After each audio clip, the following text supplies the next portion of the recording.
One of the coolest parts about existing is art. But one of the scariest parts about existing is art, right? You got both sides of the coin here. The reason why it's so cool is because you get to express things. You get to express things, right? You feel things deeply that words could never explain. So you use art. Art is a very funny word. But you know what else is funny? What South Park's been doing, right? I do have some words to say, though. Later, we will get into them. But first, let's get into the Let's get into the whole ordeal here. Personally, I am not a fan of South Park. Not like I dislike them, but I've just never watched them, ever. Like, I really don't watch shows. I'm low-key like an iPad kid. I just be on YouTube. I just watch Kaisana every day. I don't have time for South Park. But apparently, they've been a pretty poppin' show for a very long time. And what we're talking about today not only proves that, but it shows the type of freaking not caring they have. They're going sicko mode on this whole entire political party, the whole entire office we got. One of the reasons art is scary is because it can make you so vulnerable without you even like wanting to.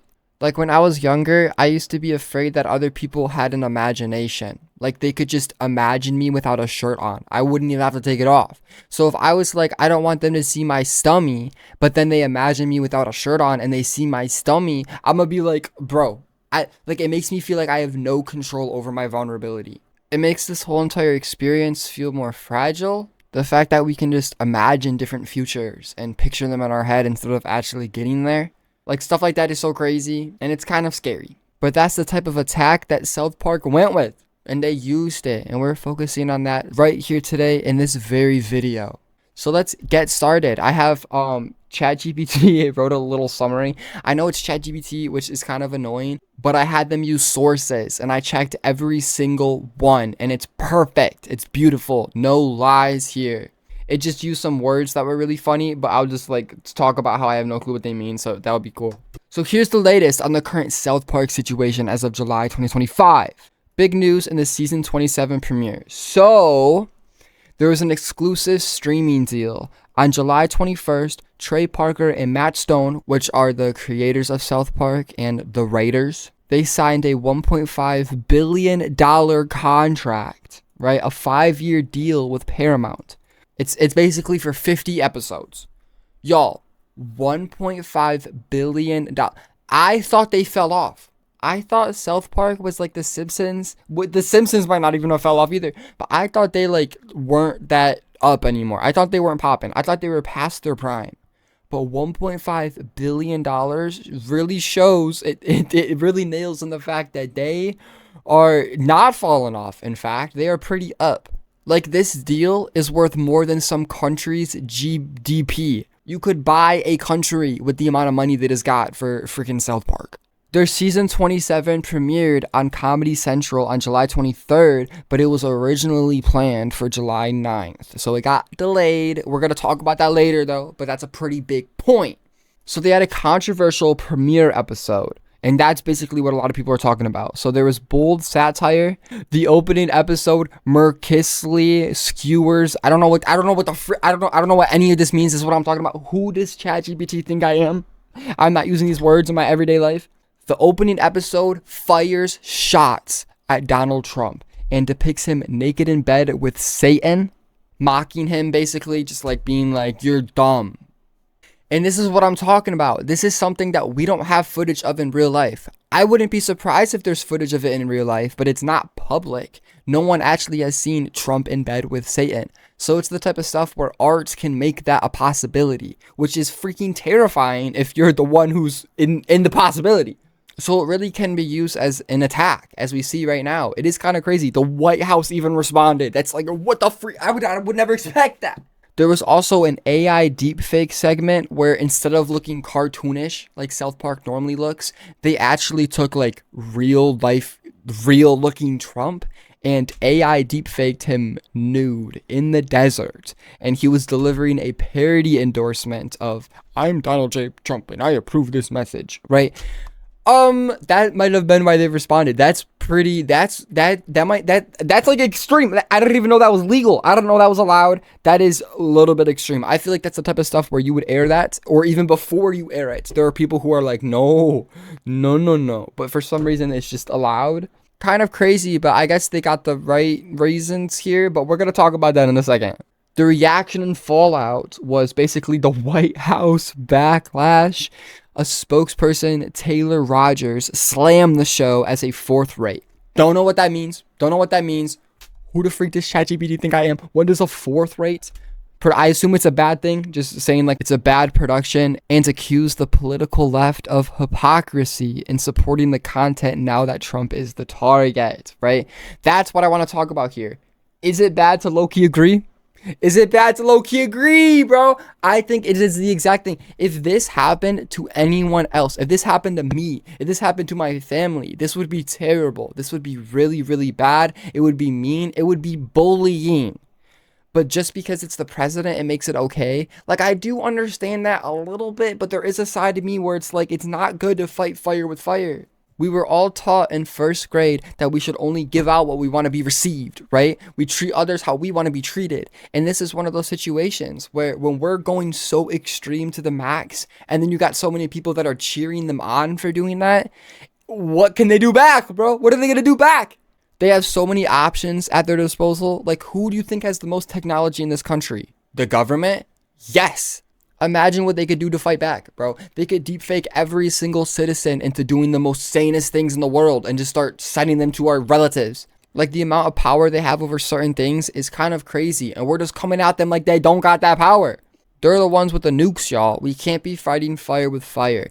I would much rather appreciate it if we took a better stance on everything and actually used our words instead of just depicting these crazy scenes on a cartoon. Like, yes, it does get the point across, but I just don't know if it's the correct way to get the point across, right? Like, no matter how foul someone is, no matter how freaking crazy, greedy, narcissistic, just awful of a human they are, I still think they should be held up to our human standards, which is that we're all equal, right? And when we treat people like this, we're treating them like they are not equal to us, and we're bullying them. Even if it's the freaking president, even if it's, I don't like the president, but I'm still going to stick up for the fact that it's a human, right? And I think going this far will only result in bad things back to us. I think it would be a much better look for these like-minded individuals like me and you if we were more respectful in how we went about things, right? Like, yes, we're being bullied. We're being treated like we're nothing. But if we just use our words and really get that point across in a respectful manner, that has a higher result of changing things. Where what we saw today, right? What I've been seeing with the South Park thing is only going to escalate things to the max. And I don't think that is the right thing to do right now at all. I think we should look like the bigger people and actually de-escalate the situation like you would imagine would be the goal. This only makes our enemies want to fight back. And I think that's just not the goal. Is that crazy to say? I low-key agree with this person, with Taylor. Is that the blonde lady? Is that the really annoying blonde lady? If it is, I don't want to agree with you. But I do think it's a little bit hypocritical of us to cheer this on. The creators' response was they were at Comic-Con and they basically were like, we're terribly sorry. In like a sarcastic way. They ain't sorry, y'all. They think it's funny. They're proud, gang. They have $1.5 billion. They don't really care anymore. And I think that part's really cool. That they like aren't following strict guidelines. Like the fact that they're actually trying to fight is cool. But the way they're doing it, I don't think is the right way. For some reason, the AI knows about Joe Rogan and he's telling me about him. So podcaster Joe Rogan said the episode reached the highest level of not giving a freak, and described it as hilarious amid ongoing political chaos, right? I do think it's funny. I do think the timing of it is like freaking insane. The timing of it, I think, is the funniest part. But I don't think this, I don't know why. I don't know if this is important at all, freaking what Joe Rogan thinks. But yes, this is how we preserve freedom of speech, is when we fight for it and still, try to exercise it, even in conditions that would normally not allow it. There's a lot of behind the scenes stuff too. This is more to emphasize how big South Park is. Because once again, I thought they fell off. So if you did too, this is gonna reverse that whole train around. We got the Skydance Paramount merger issues, right? This is what ended up delaying the premiere in the first place. Parker and Stone, which were the creators of South Park, they harshly criticized the pending $8 billion merger as a shit show. So these two big companies are merging, and it caused the premiere to be delayed. And it also interfered with streaming negotiations with Netflix, Warner Bros. Discovery. These are places I assume wanted South Park too, but they didn't even have time to make negotiations because this whole entire merger thing was in the way. There was a legal and licensing quagmire. Don't know what that word means. ChatGPT. But yeah, I assume it just means like situation. There was just a legal and licensing situation. A prior $500 million deal with Warner Media and a later $900 million agreement with Paramount led to overlapping rights disputes. Warner sued Paramount over airing specials, creating further complications and contributing to delays in international streaming. So what this means is that there were companies fighting. They were beefing it out over South Park. That's how big of a show it is. I thought they fell off, but there are literally huge companies throwing stacks of money their way going, please join with us. It's kind of insane. It's literally insane. I wouldn't have expected it to be like this, but it's an all-out battle for them. So literally, while they're in the throne, becoming like the most wanted show, while there's all these like battles going on just for them, they are putting out episodes that are dissing the government. In the same episode dissing the government, they also made fun of Paramount, which is the platform that platforms them. So it's freaking insane. Like they're biting the hand that feeds them. There's wider corporate stakes, which is that the episode directly critiqued, right? Like I just said, the Paramount $16 million settlement with Trump. So Trump paid Paramount a lot of money. Now, is Paramount just going to sit there and take it? No. They want more money. So what they're going to do is try to make themselves look the freaking best they ever could towards Trump. So preceding that deal, they canceled The Late Show. They canceled one of the late shows that was very high rated and it actually had like a very good person on it who talked about good things. But some of those things would get political and he would not be on Trump's side. So even though they brought in a lot of money, it probably wasn't as much as Trump has because he's the government.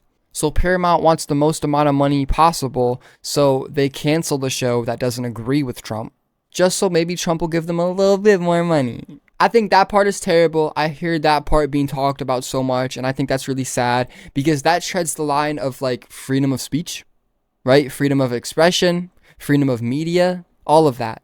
Like, we don't want a controlled media. We don't want everything to be fed to us with the intentions of this is what you're supposed to think. That's not healthy. That's not good. But that's the way Trump wants it to go, apparently. So that's not very fun. South Park references the fallout and potential PR damage from the merger process. I think that's really cool how South Park uses its own platform to talk about the issues going on in the platform. I think that's good because it's like someone's got to stand up. But like I said, I don't think it's good to fight fire with fire. I think that should kind of be thought out. We shouldn't bully them just because they're bullying us. That's not the right move here. So the main takeaway is that despite its massive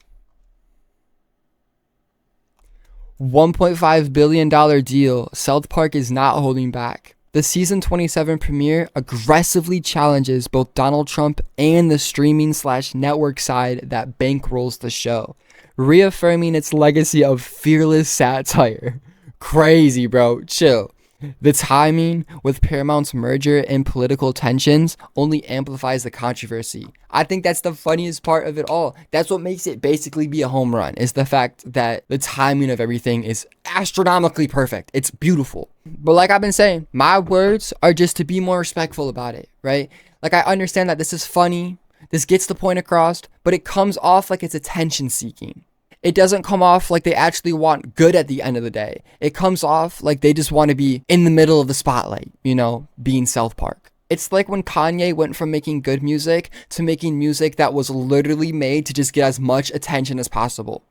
He started writing less about actual experiences and cool things, and he started writing more about controversial takes. So it became less of music and more of just this big act, this big show that has to be put on and be seen by everyone because it's like, whoa, that's so controversial, right? It starts to become really annoying and bland, and I'm seeing the same thing in South Park, right? I'm sure they were always like this anyways, so maybe it's just like their thing, but it is just kind of, I don't know, I feel like there's a better way to go about it. When you have that much power and you have these people fighting over you and you're gonna do something about it, I think there's just a better way. But I do understand their point of just wanting to go all out, and I think they did it. They went all out. It's pretty insane. But no matter how evil they are, it's always good to remember that people at the top are still just people, right? And they have emotions just like us. And you never know when they might switch up. You never know what they might do against us. You never know when they are about to cross the line. So I do think we should treat them as humans. Even though they don't treat us as humans, I still think it's the right thing to do. But yeah, this has been fun to talk about. Thank you for Eveland. Evelyn, something like that. But W supporter, bro's been here since the beginning and he recommended this amazing video. So I hope it was good content for y'all. I enjoyed making it. Let me know if you want me to make more videos like this where I actually lay out something and like walk you through it like in notes and stuff. Or if you'd rather me just talk to the camera like this. Whatever works is what works. I'm gonna roll with it. This was fun. Subscribe if you want to be more likely shown my videos in the future. Like this video so more people get to see it. And then listen to Blakey on all platforms. Blakey. Music.